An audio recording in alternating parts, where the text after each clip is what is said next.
Conan the Adventurer. Yes, what a Saturday morning cartoon treat this has been to kind of revisit and enjoy and spend some time kind of giving it a little. I only have one episode pulled up to share with you guys, but it was easy to kind of breeze through these because it's sort of like high fantasy for kids. Like Conan is a nice mix between low fantasy and high fantasy, right? Because you have all the human elements and cultures and little villages and things that are easy to relate to our human world, but then we also have this fantastical land. Conan the Adventurer, if you're not real familiar with this, yes, this does exist. It's free on Tubi, and I will put a link in the description. This is actually also on a playlist here on YouTube, so you don't even have to change platforms. You can just turn it on and enjoy some episodes. They're 20 minutes or so. There's like 65 episodes. This was around for a couple years. It was 92 and 93. I was only like loosely sort of like remembering some of the elements.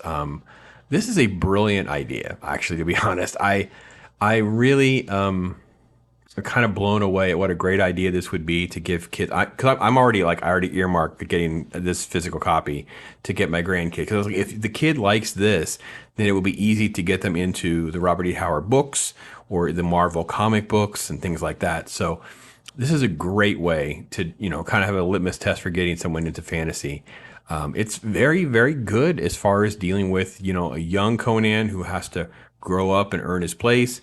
They tie in the star medal and the making of all the different ores. They're basically indestructible, and how his sword is the only one left. And then it's sort of like it's in the title, The Adventurers, right? So then you end up with there's like the snake cult is a big part of the couple of the early episodes, things like that. Little snake sidekick, though, I thought that was kind of funny. This really beautiful horse, and then you have different sidekicks and other people on this adventure with him as well. And I love when we get along further, we get into who's Snag, and it's like Viking, like barbarian. It's just as strong as Conan is in many ways. You have the dragon. There's like a dragon in this show. There's a sage.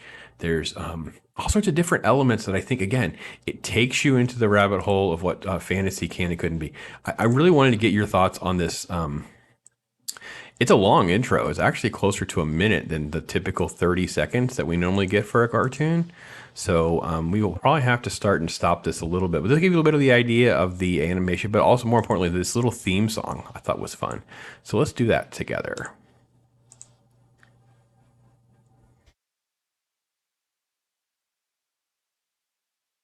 Conan the Adventurer. Very, very epic, right? Very like a deep vocalist, right?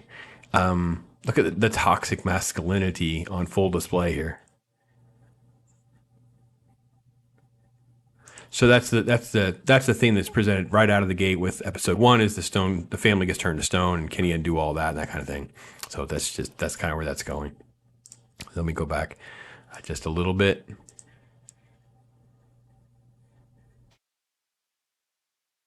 Yeah, a little tedious there, sure. Definitely a little tedious on the song, but so yeah, there's the thing.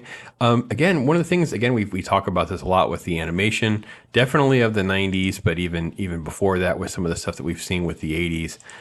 The attention to detail, facial features as far as making characters look different, some of the attention to the background. Now, there are some recycled backgrounds and things like that, which is fine. There's all cost-saving mechanisms. Like, I don't think you have to have major things there. There's this is the weird sort of like hybrid snake sidekick thing. It's really kind of fun. I mean, I'm really being a little ridiculous, but I'm also not. So it's fine. The show has multiple antagonists. It has multiple side characters and little side quests and things like that. So this was a lot of fun. It kind of has a lot more of like modern, or like it has more like morality that the kids at home can relate to. Like this is definitely similar, or at least has some common features with even He-Man and some of the messaging, right?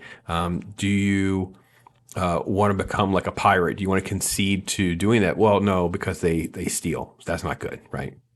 There's a thing about animal rights, basically, like you shouldn't just be treating this animal so badly, right?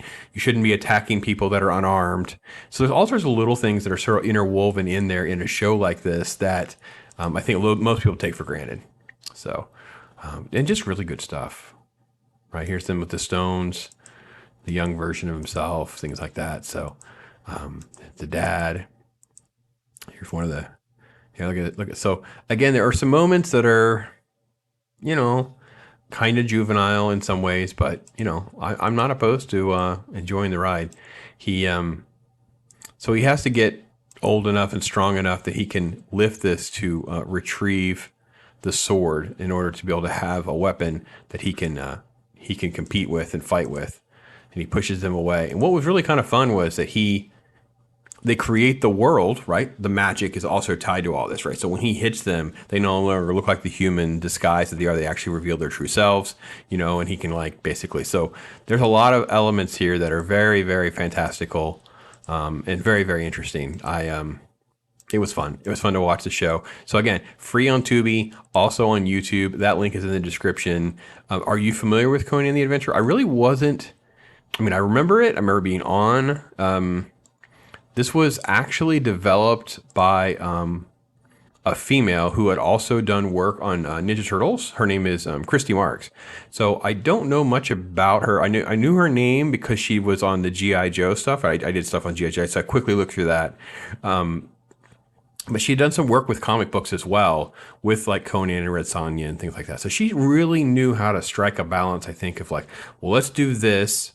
Her husband's an illustrator, so let's do this because we could take this and relate it to kids, give them some morality play, things like that, and then we can kind of hopefully encourage that type of reading. We can encourage that kind of, which is what you would want. You would want that kind of. To me, that's what you would want. You want some of that kind of stuff. So, and teach some of the kids some of this really cool stuff. So, it's a complicated show. Lots of interesting complications. There's different references to different deities, different tribes and nations, things like that. So, and there is a DVD version of things. So, yeah, cool, right? Anyway, that's my general synopsis or thoughts on Conan. Oh, just a blast. I mean, if you love fantasy, you're gonna love something like this, right? Yeah, and it shows that also they can do something like this that could be palatable for kids. I know everyone at home's like, oh no, I want rated R Conan. I do get it. I get it, right?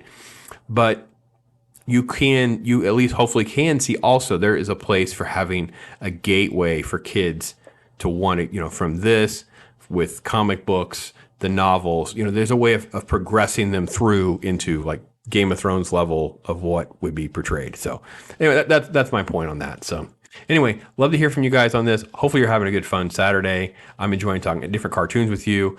Thanks for watching so much. I am Pops.